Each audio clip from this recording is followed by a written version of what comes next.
The dynamics with which certain medicines are pushed onto the market are identical to those of illegal markets.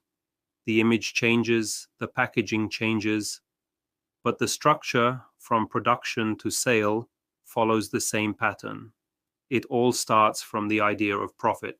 In the legal system, it begins in a laboratory among protocols and certifications. In the illegal one, it begins in some forest in the global south. And yet, in both cases, the question is the same. How much can it be worth on the market?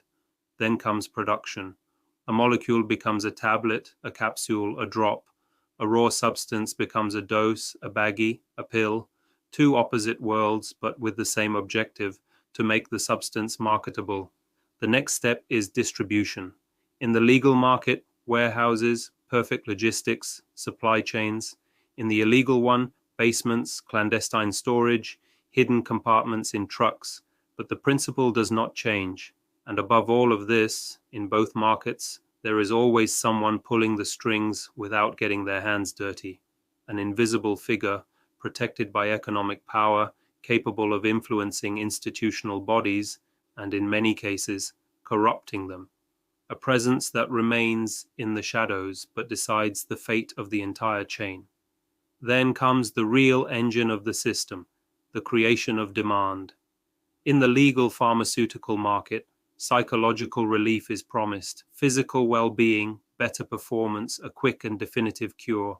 In the illegal market, it's called a high energy to stay awake all night, more confidence, or a way to forget the problems of everyday life.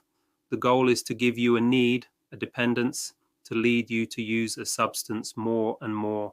And when the demand is ready, direct distribution begins. In the legalized world, it's the pharmacist. In the illegal world, it's the dealer. And at the end, there is the consumer, the person who seeks relief, sleep, calm, energy, the person who can turn a temporary help into a daily habit. Because when a substance becomes routine, the market, any market, prospers. And this is where the most uncomfortable question arises. How much of what is sold to us as a cure truly responds to a need, and how much responds to the need to grow a market?